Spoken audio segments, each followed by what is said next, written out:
Hi all, welcome back to my channel. இன்றைக்கி நம்ம பார்க்க போகிற ரெசிபி சீ ஃபுட் ரெசிபி தாங்க. ஆமாங்க, வீடியோ பார்த்தோன்னே நீங்கள் கண்டுபிடிச்சிருப்பீங்க. வஞ்சரம் மீன் வறுவல் தான் நம்ம இன்றைக்கி பார்க்க போகிறோம். நம்ம சேனலில் இந்த வஞ்சரம் மீன் வறுவல் நிறைய வாட்டி நான் அப்லோட் பண்ணியிருப்பேன். ஆனாலும் திரும்ப ஒரு வீடியோ எடுக்கலாம் தான் இந்த வீடியோ நான் எடுத்திருக்கேன். ஏன்னா இந்த ஃபிஷ்ஷோட சைஸ் பாருங்கள், அவ்வளோ பெருசு. சரிங்க, இது எப்படி பண்ணலான்றதை பார்த்துடலாம்.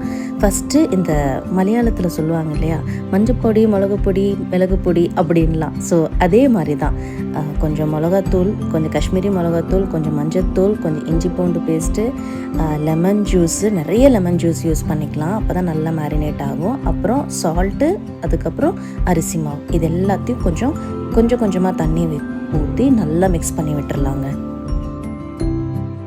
அப்புறம் மிளகுத்தூளும் ஆட் பண்ணிக்கலாம். நான் அது சொல்ல மறந்துட்டேன். நல்லா கொஞ்சம் ரொம்ப திக்காக வேண்டாம், ரொம்ப தண்ணியாகவும் வேண்டாம், கொஞ்சம் மீடியம் இதுலேயே நம்ம அதை பேஸ்ட் ரெடி பண்ணி வச்சுக்கலாம். சரி, இப்போ இந்த ஃபிஷ்ஷோட சைஸ் பார்த்துடலாமா? வாங்க.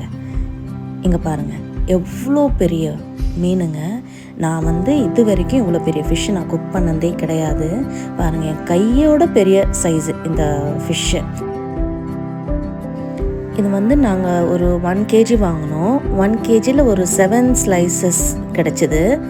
ஸோ இப்போ இந்த மசாலாவை இதில் கொஞ்சம் கொஞ்சமாக நல்லா அப்ளை பண்ணிக்கலாம். அப்ளை பண்ணிவிட்டு மேரினேஷனுக்கு ஒரு 1 hour கிட்டத்தட்ட நம்ம இதை வச்சிடலாங்க. நீங்கள் யாராவது இவ்வளோ பெரிய மீன் முன்னாடியே குக் பண்ணியிருந்தா எனக்கு கமெண்ட்டில் சொல்லுங்கள்.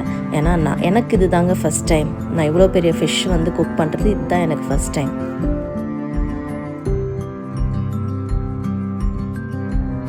ஒன் பை ஒன்னாக எல்லா மீனுக்கும் மசாலா நல்லா பரட்டி நம்ம இதை நல்லா ஊற வச்சிடலாம். நான் சொன்ன மாதிரி கிட்டத்தட்ட ஒரு 1 hourக்கு இது மேரினேஷனுக்கு நம்ம இதை வச்சிடலாங்க. நம்ம எல்லாருக்குமே தெரியும், வஞ்சரம் ரொம்ப டெலிகேட்டாக இருக்கும். அதுக்கப்புறம் இந்த ஃபிஷ் நமக்கு நல்லாவே தின்னாகவே கொடுப்பாங்க, நல்லா தின் ஸ்லைசஸாகவே கொடுப்பாங்க. ஸோ அது உடையிறதுக்கு நிறைய சான்சஸ் இருக்குது. ஸோ அதை நம்ம வாஷ் பண்ணும் போதும் சரி, இந்த மாதிரி மசாலா அப்ளை பண்ணும் போதும் சரி, ரொம்ப கேர்ஃபுல்லாக தான் நம்ம அதை ஹேண்டில் பண்ணணும்.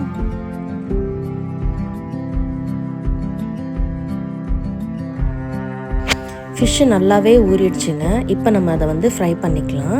ஒரு தவாவில் நான் கொஞ்சம் நல்லா தேங்காய் எண்ணெய் ஊற்றிக்கிட்டேன். தேங்காய் எண்ணெய் தான் நல்லா ஃப்ளேவர்ஃபுல்லாக இருக்கும். அதில் இந்த ஃபிஷ்ஷை இப்போ நம்ம ஃப்ரை பண்ணி எடுத்துடலாம். எப்பயுமே இவ்வளோ பெரிய ஃபிஷ்ஷு நம்ம ஃப்ரை பண்ணுறோம் அப்படின்னா கண்டிப்பாக 2 கரண்டி வச்சுக்கலாங்க. இல்லைன்னா அந்த ஃபிஷ்ஷு திருப்பி போடுறதுல எல்லா எண்ணெயும் நம்ம மேலே தாங்க தெரிச்சிடும். அதனால் ரொம்ப கேர்ஃபுல்லாக பண்ணிக்கலாம். இதை அவ்வளோதாங்க, சூப்பரான நமக்கு இந்த மீன் வறுவல் ரெடி. உங்களுக்கு இந்த வீடியோ பிடிச்சிருக்குன்னு நினைக்கிறேன். கண்டிப்பாக உங்கள் ஃப்ரெண்ட்ஸோடு ஷேர் பண்ணுங்கள். நம்ம சேனலுக்கு சப்போர்ட் பண்ணுங்கள். தேங்க்ஸ் ஃபார் வாட்சிங் my videos and keep supporting me. Thank you.